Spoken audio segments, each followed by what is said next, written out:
Mas nakakatakot isipin na ang simbahan ay may isinisikretong yaman. Akin na ang buong sanlibutan.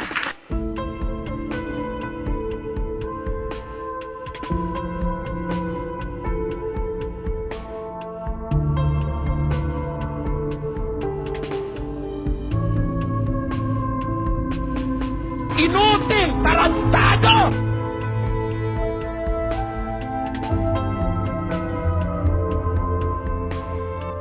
Na under sa domination ni Satanas. Take notice, I'm here already. Ako po si Gabon. At ito ang Factbusters! Sa puntong ito ng ating programa, kung hindi ka pa nakasubscribe, pakiclick po ng subscribe button at ang notification bell para updated po tayo sa ating mga susunod na videos. Kaya, let's go at simulan na natin!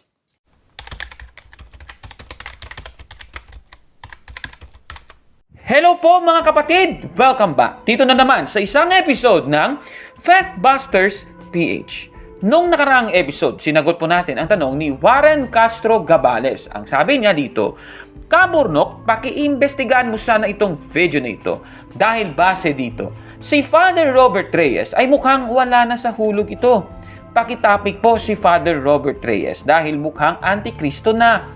Sana ay matalakay mo ito dahil ginagamit ito ng mga ibang sekta kagaya ng Iglesia ni Cristo ni Manalo para siraan ang Iglesia Katolika. Salamat po talaga kapatid. Mabuhay ka. Maraming salamat muli kay Warren Castro Gabales. At ating ang na-feature nung nakaraang episode, ito pong isang video mula po sa Rated K ni Corina Sanchez na alam nyo naman, ginagamit po ng mga ibang sekta para siraan ang Iglesia Katolika. Ano bang video na ito? Pakinggan natin at panoorin at ipagpapatuloy ang ating mga naging expose nung nakaraan. Heto po, mga kapatid. Mas nakakatakot isipin na ang simbahan ay may isinisikretong yaman. Yan ba'y isa ring sikreto ang kayamanan ng simbahang Katoliko? Totoo yan. Secret na kayo mga mahihirap, Bisaya ako, magbibisaya lang ako sabi nila, mag-antos para masantos. Pero yung pare at friars, hindi yung nag-antos. They own big rasulan. Mayaman kung bibilangin mo yung mga simbahan, yung mga paintings, yung mga bagay na nandyan nga, bahagi ng kayamanan ng simbahan, pero hindi naman pera yun eh. Nabubutasan na nga raw ang tinatawag na vow of poverty ng mga pari. Ino-audit kami regularly ng diocese. At sa pag-audit sa pare at nakita yung ang mga anomalya, ay pwedeng ang pare maparusahan. Ang hamon sa simbahan ngayon kasi lalo ngayon napakahirap ng bansa natin. Ang dami-daming mahirap. Nasaan na yung pare na bumababad sa mahihirap na talaga walang makain, walang hanap buhay. Yan po mga kapatid, ang napanood ninyo, yung video po mula po sa Rated K. At ipagpapatuloy natin, kasi sabi ni Corina, mas nakakatakot isipin daw na ang simbahang Katolika ay may itinatagong yaman. Sabi ng isa niyang in-interview, ang kayamanan ng Iglesia Katolika ay nasa simbahan, mga paintings at hindi po yun pera. Ayon naman kay Corina Sanchez, nabubutasan na raw ang vow of poverty ng mga pari. In-interview po itong si Father Robert Reyes, sabi niya, may audit na nangyayari sa mga pari at kung nalamang may tinatagong yaman ng mga pari ay pinaparusahan ito. So lahat ng ito ba'y totoo? Tanong, dapat bang katakutan na may sinsikretong kayamanan ang Iglesia Katolika? Tanong, may sinisikretong kayamanan ba ang Iglesia Katolika? Sige, titignan natin Babasahin natin, ito pong nasa Code of Canon Law 573.2. Ito po. The Christian faithful freely assume this form of living in institutes of consecrated life, canonically erected by competent authority of the Church, through vows or other sacred bonds, according to the proper laws of the institutes. They profess the evangelical counsels of chastity, poverty, and obedience, and through the charity to which the counsel leads, are joined in a special way to the Church and its mystery. Klarong-klaro po mga kababayan, They profess the evangelical counsels of chastity, poverty, and obedience. So ibig sabihin, may sinusunod talaga na vow of poverty ang Iglesia Katolika, most especially sa mga paring Katoliko. Ibig sabihin, wala talagang tinatagong yaman ang mga pari at tama po yung pahayag ni Father Robert Reyes na ino-audit po ang mga pari para malaman kung sinusunod po nila itong nasa canon law. Totoo bang may tinatagong kayamanan ang simbahang Katoliko? Meron po tayong nakalap na table mula po dito sa vlog ni Mr. Eliseo Soriano. Isa din ito sa mga naninira sa Iglesia Katolika. Ito pong controversyextraordinary.com. Nakita po natin ito pong table na nakuha niya siguro ito sa Rappler. At ayan, babakita ko po sa inyo. As of 2016 po ito, yung shares ng Archdiocese of Manila, yung stock investment po, or shares sa mga kumpanya, ay heto po, yung value ng shares sa BPI ng Archdiocese of Manila umaabot daw sa 30 billion pesos. Sa First Philippine Holdings, 41.64 million pesos. Sa Concrete Aggregates Corporation, 7.18 million pesos.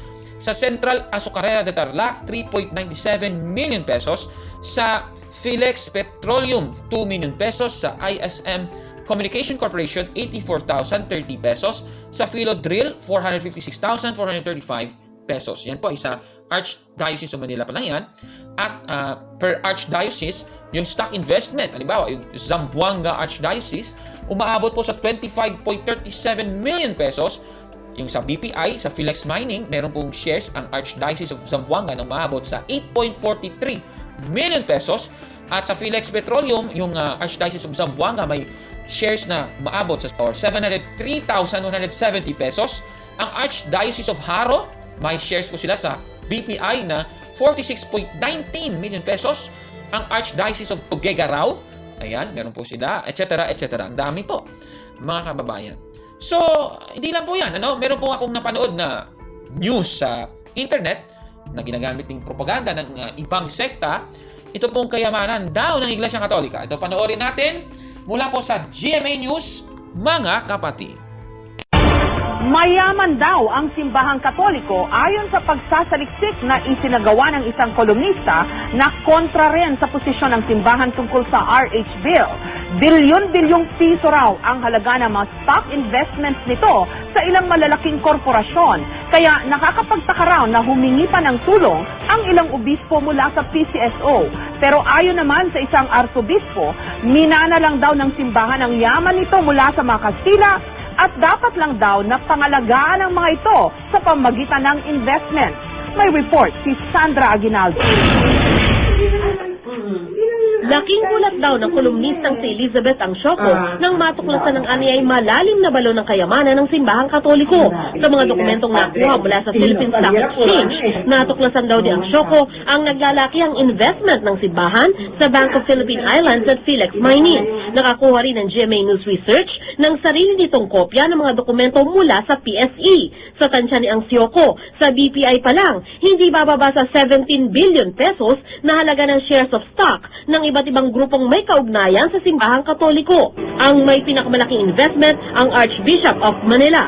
Sa Philex Mining Corporation naman, umaabot daw sa halos 175 million pesos na halaga ng shares ang pag-aari ng Archbishop of Manila, Archbishop of Zamboanga at iba pa. Nagulantang ako doon sa laki ng pera na nasa stock. Bukod pa doon, yung panghihingi nila doon sa PCSO, ang kinumpitensya nila ay yung mga mahihirap na mga mamamayan. Paliwanag ni retired Archbishop Oscar Cruz, ang yaman ng Archdiocese of Manila ay minana pa sa mga Kastila. Para mapangalagaan ng pera, inilagay ito ng simbahan sa matitibay na investment. It belongs to the church at hindi na mamana. Hindi ka mukha ng ibang simbahan na minamana ng anak. Tapos yung apo. Tapos yung apo sa tuhod siguro. Ipinakita rin ni Angsioco ang mga dokumentong nagpapakita raw na shareholder ang simbahan sa Ayala Corporation, Philippine Airlines at San Miguel Corporation. Si Ang Sioko ay isang RH Bill advocate at national chairperson ng Democratic Socialist Women of the Philippines. Sabi naman ni Cruz, wala namang masama kung mag-invest ang simbahan sa matitinong kumpanya. Pero git pa ni Cruz, hindi naman daw sila nakakalimot sa pagtulong sa mga mahihirap sa pamamagitan ng kanilang mga charity organization at sariling programa ng mga parokya sa iba't ibang panig ng bansa. Sabi ni Kristo, the poor you always have with you. Always. So, ano man ang gawin mo, kulang. Tumulong pa sila. Kailangan mas tumulong sila. Sandra Aguinaldo, GMA News. Yan po mga kapatid, yan po yung katibayan ano. So, totoo ngang may tinatagong kayamanan ang simbahang Katolika dito sa Pilipinas. Pero ito po yung tanong ano. Ano ba ang ginagawa ng simbahang Katolika sa pera na ito?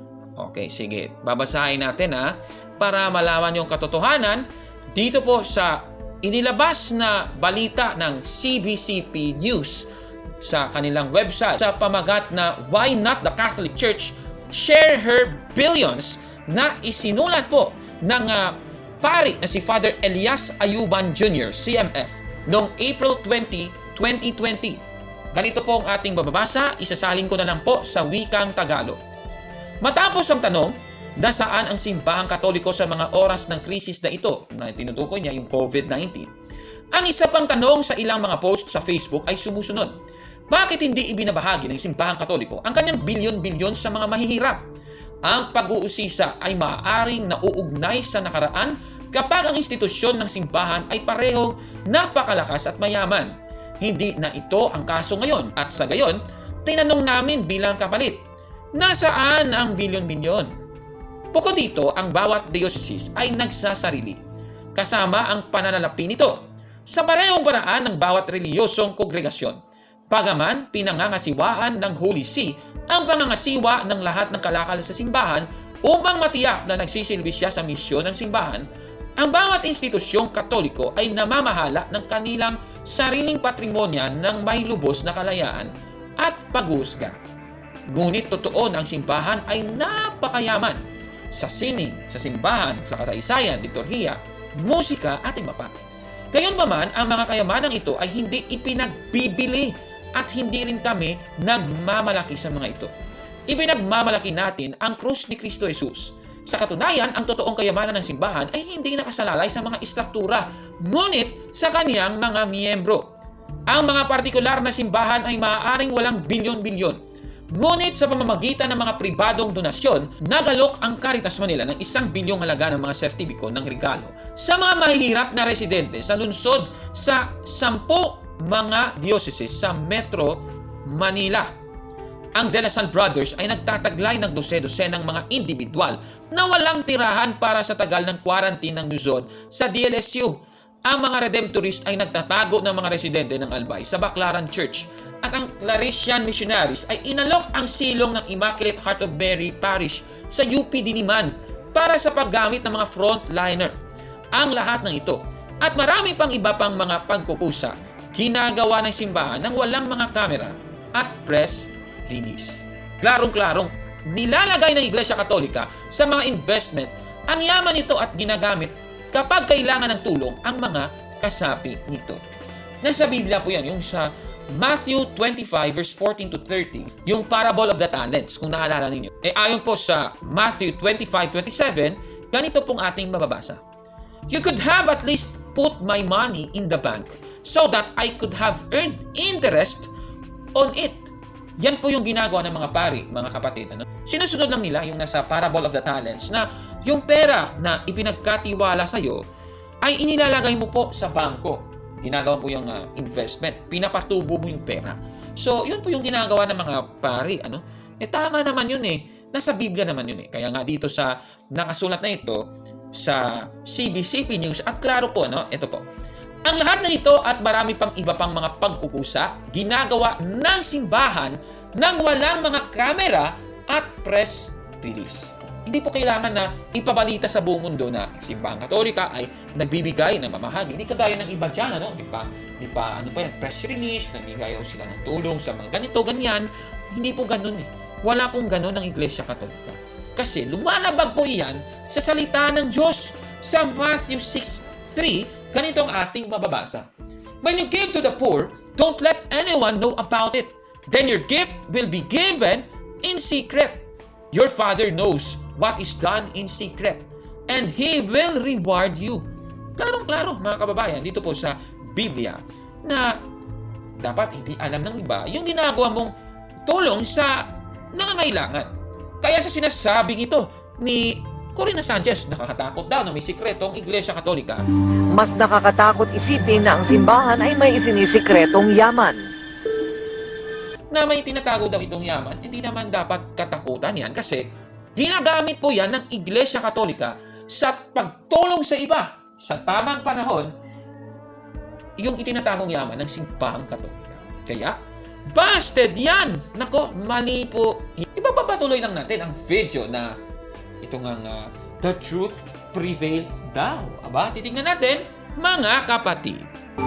Ang sikretong yaman ng simbahang Katoliko ay wala pa raw kung ikukumpara sa pinakamalaking lihim ng simbahang Katoliko. Ang tunay daw na pagkatao ni Hesukristo. Sino nga ba daw si Jesus? Siya nga ba ay tao lamang na romantikong nagmahal kay Maria Magdalena? Si Maria Magdalena nga ba'y babaeng tagapagbigay ng panandaliang aliw o karakter na ibinigay lamang ng simbahan para sirain at iligaw daw ang tao sa tunay nilang relasyon ni Jesus? Ang fiction o katang-isip na The Da Vinci Code ni Dan Brown ay isa lamang sa maraming libro na kung hindi man diretsang tumuligsa, nagmumungkahi naman ng mga teorya at posibilidad sa tunay na buhay daw ni Jesus. Ang mga sources na ginagamit ng Da Vinci Code, hindi ang Biblia. Parang collection lang ng maraming mga kasabihan na ito raw ang sabi ni Kristo, ganito raw ang nangyari. Hindi siya buo. Ang inilabas ng librong ito ay pawang mga pira-pirasong teorya lamang na pinagtahi-tahi, walang direktang basihan na inilalabas. Si Maria Magdalena at si Kristo ay partners. Di kasama sila. Si Maria Magdalena active sa ministry sa evangelization. No? Maraming maaring gumawa ng teorya, ng kwento kung ano nangyari, pero ang punot dulo nun, puro teorya lang. Wala tayong katibayan. Malalim pa daw ang baul ng lihim kung tunay na mukha ng simbahang Katoliko ang uungkatin. Pero kung may pagtataguman, ito'y para proteksyonan lamang ang integridad ng simbahan. Kaya ayaw ng simbahan na mabawasan yung integridad ni Kristo bilang anak ng Diyos sa pagtanggap ng mga teorya na si Kristo at si Maria Magdalena ay may ugnayan na pisikal at sexual. At aaminin ko na kahit sa loob ng simbahan, merong kasalanan. No? Hindi porke madre ka o pari ka, wala kang kasalanan, wala kang kahinaan. So, napanood nyo po mga kapatid, itong video, yung portion ng pinapakalat ng video ng mga taga-ibang sekta, no? Laban sa Iglesia Katolika. Sabi po ni Corina Sanchez, ang pinakamalaking lihim daw ng simbahang Katoliko ay ang katauhan ni Hesukristo. Pahayag niya, ang karakter ni Maria Magdalena na siya ay babaeng nagbibigay ng madaliang aliw ay pantakip daw ng Iglesia Katolika para itago ang relasyon nila ni Hesukristo. Nung tinanong si Father Robert Reyes, sabi niya, si Maria Magdalena at si Kristo ay quote-unquote partners. Si Maria Magdalena ay active sa ministry ng evangelization at na-feature po itong aklat na The Da Vinci Code na isinulat ni Dan Brown. So, ang tanong, ang mga pahayag na ito ay totoo ba? Itong unahin natin, itong pahayag ni Father Robert Reyes. Sabi niya, si Maria Magdalena at si Kristo ay partners daw. At si Maria Magdalena ay active sa ministry ng evangelization. Babasahin natin, ito pong nakasulat sa Lucas 8, versikulo 2 hanggang 3. Ito po. Kabilang dito si Maria na kung tawagin ay Magdalena. Kasama rin si Juana na asawa ni Chusa na katiwala ni Herodes, si Susana at iba pang mga babaeng nag-abot ng tulong sa kanila mula sa kanilang mga pag-aari. So kung babasahin mo yan sa versikulo 1, nakasama po sila doon po sa mga ginagawang evangelization ng mga apostol at ni Kristo. So base po dito, partners nga sa evangelization si Jesus at si Mary Magdalene. So tama po ang sinasabi ni Father Robert Reyes. Kaya ang mga lumalabas na mga balita tungkol dito ay mga kasinungalingan. Kaya sa sinasabi nito ni Madam Corina Sanchez, Ang sikretong yaman ng simbahang katoliko ay wala pa raw kung ikukumpara sa pinakamalaking lihim ng simbahang katoliko. Ang tunay daw na pagkatao ni Hesukristo. Sino nga ba daw si Jesus? Siya nga ba ay tao lamang na romantikong nagmahal kay Maria Magdalena?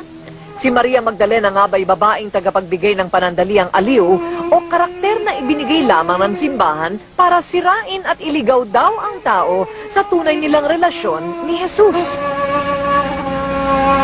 busted yan! Naku, hindi po totoo na may malaking lihim ang Iglesia Katolika tungkol sa katauhan ng ating Panginoong Jesucristo. Sa huling pagkakataon, ipagpapatuloy natin ang pagsusuri tungkol sa pinapakalat ng mga sekta tungkol po sa mga bagay-bagay sa Iglesia Katolika. Ito po, panoorin ninyo, mga kapatid.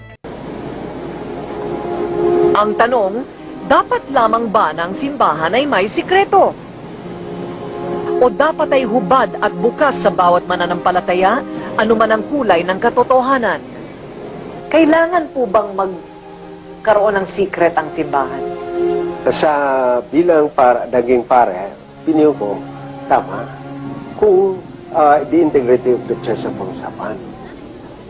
Ng simbahan dahil may moralidad ay hindi papayagan na matabunan ang katotohanan ng mga kasinungalingan.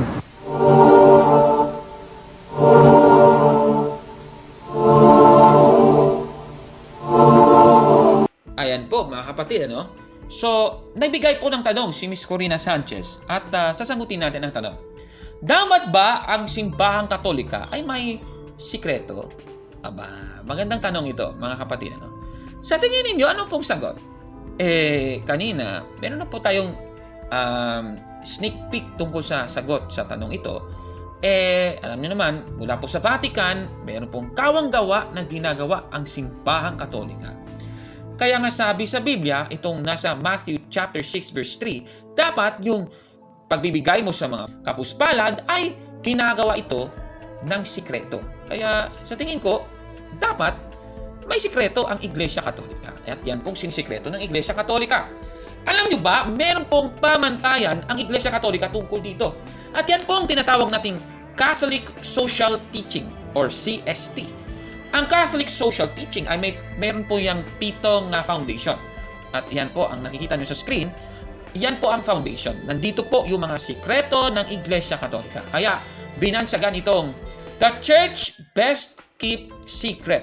Kahit na sa mga aklat tungkol sa Catholic Social Teaching, halimbawa ito, at meron pang nakasulat dito po sa aklat ni Roger Albert na may pamagat na Catholic Social Teaching noong 2003. Sinasabi niya dito na itong Catholic Social Teaching ay tinatawag na Our Best Kept Secret. Kaya hindi po nakapagtataka. Bigyan ko po kayo ng halimbawa ng sikreto ng Iglesia Katolika na hindi po napabalitaan sa mga balita. At dito lang po sa Factbusters PH, ibabahagi ko po sa inyo. Isa po sa mga organisasyon ng Iglesia Katolika na nagbibigay po ng Catholic Social Teaching, kawang-gawa sa ating mga kababayang Katoliko at sa hindi rin na Katoliko, ito pong Caritas Manila na mayroon po silang motto na Love for the Poor. Alam niyo ba yung Caritas Manila, marami pong programa. Gusto ko lang po ibahagi sa inyo yung mga programa ng Caritas Manila, the Church of the Poor. Una-una, ito pong Wislep, yung Caritas Damayan, yung Sanakbay, at yung Restorative Justice. Yan po yung mga programa ng Caritas Manila under the Archdiocese of Manila. Ito po mga kapatid, gusto ko lang po ibahagi sa inyo ito. Ang Caritas Manila ay namahagi na po ng mga donasyon. It's either cash or in kind. Noong 2020, na humigit kumulang 353 million pesos. At ngayong taon, mga humigit kumulang 7 million pesos. Ano po ba yung mga benepisyaryo ng Simbahang Katolika sa pamamagitan ng Caritas Manila? Una-una, mga mahihirap na pamilya sa mga parokya. Pangalawa, itong mga vulnerable groups kagaya ng mga construction worker, mga namamalimos sa kalsada, mga stranded na mga seafarers, mga estudyante, mga inmates, mga OFWs, mga jeepney drivers, mga service frontliners, mga mahihirap na mga parokya at dioceses, mga hikahos ng mga individual at mga nagugutom. Yan po ang dapat nating isikreto. At dapat, yan po ang ating rason para maging proud tayo bilang Katoliko. Alam na natin ang sagot sa propagandang ipinapakalat ng mga ibang sekta sa social media. Ano masasabi mo dito sa tulong na ibinabahagi ng Iglesia Katolika sa mga mahihirap nating kababayan? Comment down below mga kapatid. At kung like mo ang video na ito, smash na ang like button at mag-subscribe na sa ating YouTube channel, Factbusters PH. Bago muna tayo magtapos mga kapatid, ay mapapanood niyo po ang isa sa mga naging tulong ng Caritas Manila after po ng show na ito. Kaya, huwag maniwala sa sabi-sabi. I-check mo na kung fact nga talaga. Hanggang sa susunod na episode, ako si Kaburnok at ito ang Factbusters!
Mga kapatid, magandang araw po at kapayapaan ay maghari sa ating isipan at sa ating puso.